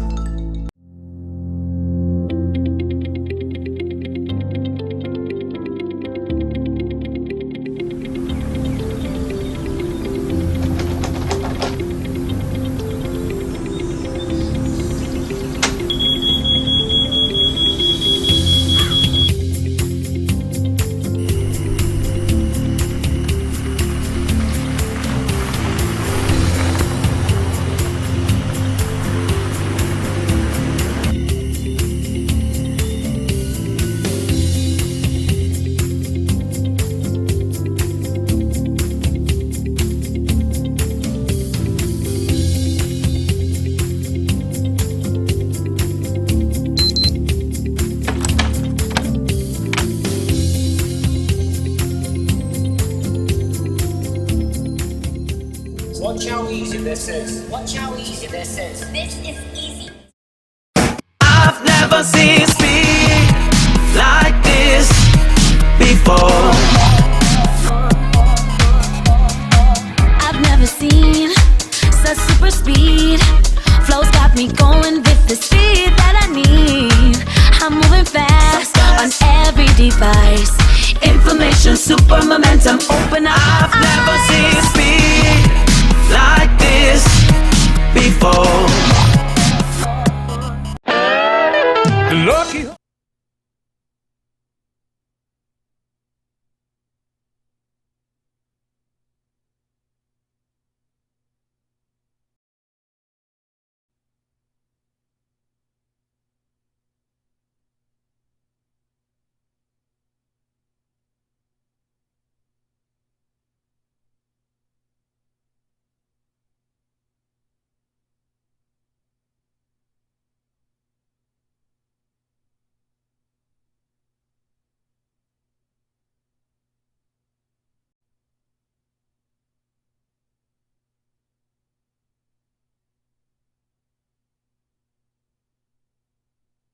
welcome back to our coverage of Bssac 2017. Of course, we are in the Frank Blackman zone.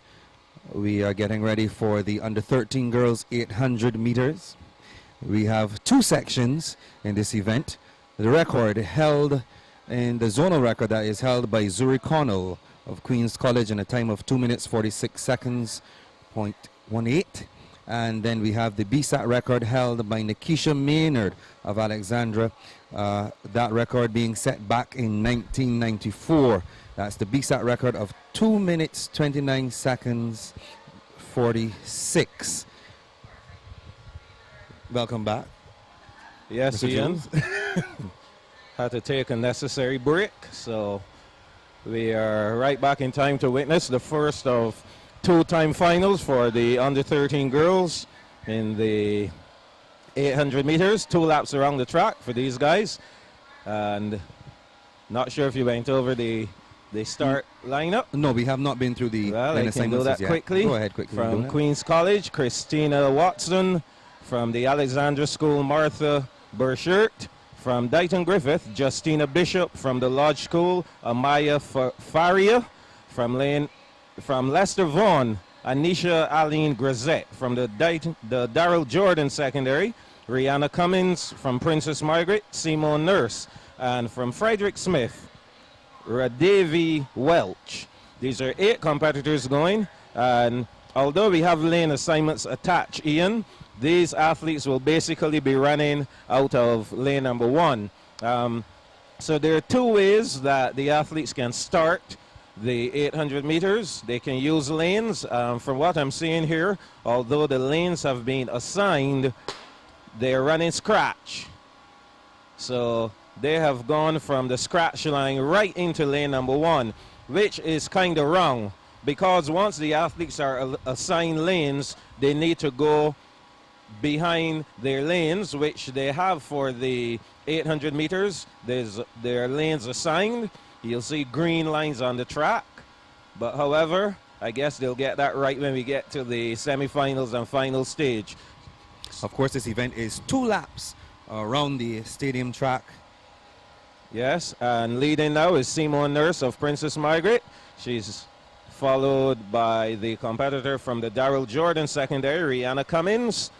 And that third competitor from the Leicester Vaughan, Anisha Aline Grisette. So the runners are now at the 150 mark. So that's 250 meters gone so far in the under 13 girls 800 meters. Remember, these will be time finals, and so these girls are running against the clock as well. So coming up the straightaway for the first time then, no change in our top 3. Simone Nurse of Princess Margaret, and we hear the bell signaling 1 lap to go. Ian, did you run anything close to? Actually, you did tell me you were a sprinter, so you probably never ran an 800 in your life. No, I never ran an 800 at the stadium.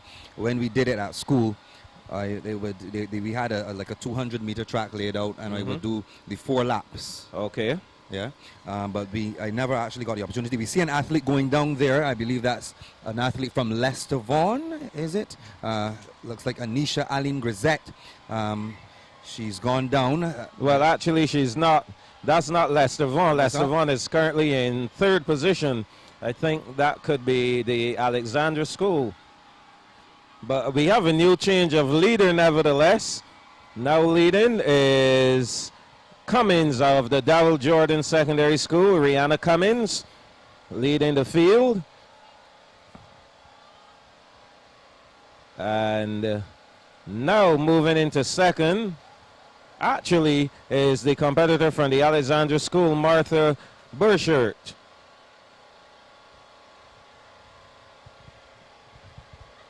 And so we have a ding-dong battle here on now. Dighton Griffith now moving up, Justina Bishop. So it's a battle between Bishop and Nurse. Nurse and Bishop battling. Nurse on the, here they go, Nurse from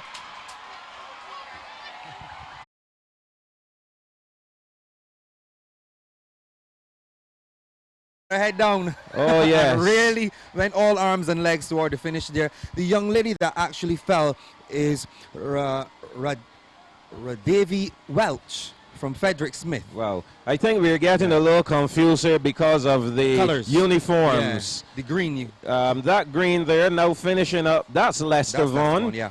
Anisha Aline Grazette. Lester Vaughan with a Burger King symbol in the back. They're sponsored by Burger King. Yeah. And so unless we are kind of close enough to differentiate those colors, we will get a little difficulty here. However, we know for sure the winner there, Rihanna Cummins of the Darrell Jordan Secondary School, taking that first time final in the under 13 girls 800 meters. Most definitely. We have another section coming up in this, the under 13 girls 800 meters. Just reminding you of those records. 2 minutes 18. That's a zone record held by Zuri Connell, and the Bssac record of 2 minutes 29.76 held by Nikisha Maynard, set all the way back in 1994. Do you believe we can see something anywhere near that? Well, a 23-year-old record. And we should note that Nikisha Maynard is now a physical education teacher in the primary school system. And her daughter has done quite well, and she'll be featured at Knapsack, which is taking place as we speak at the Usain Bolt Sports Complex. Samaya Dell, that name familiar with Knapsack, and she actually has already won the high jump. The high jump was contested on the semi-final day of Knapsack, and Samaya Dell was the champion there, attempting the record, and she didn't quite make it. However, she's one to watch for the future, and of course she'll be contested some of the other events, the long jump and the 200 meters at Knapsack. Multi-event athletes at this point of her career. Very, very good too. So the second section we're waiting on for the under 13 girls 800 meters, and these under 13 girls are all coming out of the Knapsack competition, those who would have competed there. And I know for sure there's some who coming into secondary school would have decided that they want to try out track and field. Yeah. And so we will find some new talent emerging out of the secondary schools. Does that happen a lot though? Where you have a situation where a child leaves Knapsack, does not necessarily participate in Knapsack, but then when they go into secondary school, for sure, realize that they have this ability and they somehow go out and they're performing extremely well. Does that happen a lot in the system? It sure does, and not only in track and field, but across all sporting disciplines. There are a lot of, for whatever reason, a lot of the students would not have participated in sport so much at the primary school level, but once they get to secondary school and they're exposed to all the different sporting disciplines, then you will see that they emerge as top athletes, and they do quite well. Excellent. We now see the under 13 girls. This is the second section. They're on the line. Let's go through the lane assignments quickly. And there are only 6 athletes there on the line. That's interesting. I see Kristen Bramlow of the Lodge School. Amalika Waith of Princess Margaret. You would remember this morning she competed in the long jump. Yes, definitely. Raina Cummins of the Alexandra School is there. Queen's College is also in there. And we have another one from the Darrell Jordan Secondary. That's Nicolette King from Queen's College. Anis Aline. And from Coleridge and Parry, Shania Brown. So those are the 6 athletes going in the second section, second time final of the under 13 girls 800 meters. Of course, in the background you can hear the stadium announcer. Just the athletes just acknowledging they started when their names are called. So again, just to remind our viewers that this race is going scratch. That means that once the gun goes, they will be heading straight into lane number 1. Scratch start. Maybe a little later we can talk about the other format that's used at the senior level, the under 17s and so on, because it's totally different from what we're seeing here. Well, really, it doesn't matter the level. The thing is that once a race has 8 or less competitors, they should start in lanes. That is the rule.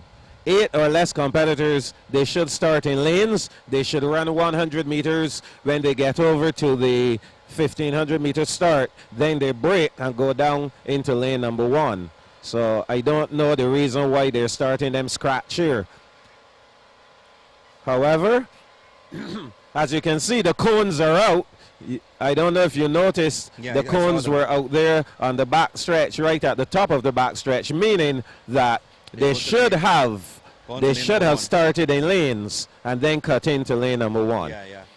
However, our leader now is Raina Cummins of the Alexandra School, and she's followed by Nicolette King of Darrell Jordan. And Darrell Jordan has been pretty impressive, I would say, across the board. Some attempt has been made by the physical education teachers and the staff there to get the athletes out and get them involved in as many events as possible.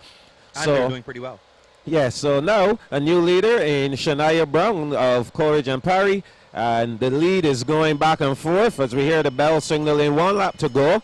And Malika Waith of Princess Margaret, she now takes over. There was a little jostling position between the young lady from Princess Margaret and I believe that to be Coleridge and Parry. And that is expected in the 800, in the distance races where everyone is running in lane 1. So everyone wants to get a good position. So there's a lot of jostling, a lot of elbowing, etc. That occurs. Once it's not too blatant, then no one will be disqualified for it.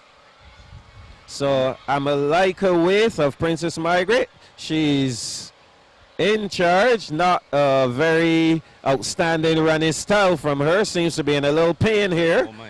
Yes, but she's still going. And if she would have contested 4 jumps in the long jump, that might have taken a little toll on her. Now she's being passed by Shania Brown of Coleridge and Parry. So she's trying to hold on. She seems to be in anguish here. Yeah. Back onto the track. She doesn't seem to be giving up, though. She's going at it again once more. Shania Brown of Coleridge and Parry in the lead. And she's going to hold on to that lead. Going into the straightaway now to finish up. And finishing quite strong. Shania Brown of Coleridge and Parry on her way to victory. And here comes from Princess Margaret, Amalika Waith. She's held on. She's done quite well, despite the little anguish she seemed to have been experiencing. And she's going to hold on for that second spot. And she does, crossing the line, but she finishes. Yeah, she finishes. But she seemed to be obviously in a bit of anguish just about the 200-meter mark. She did a little bit of a wobble. I thought for a minute there that she was going to go down. I thought so as well, but she... Orange and Hastings were easy to find. Sports on the big screen, cold beer in a jar, spicy hot wings. I love this bar. Burgers and juicy steaks, breakfast with my pancakes. Hey, we got a kids menu too. At the Lucky Horseshoe, we got a lot to love.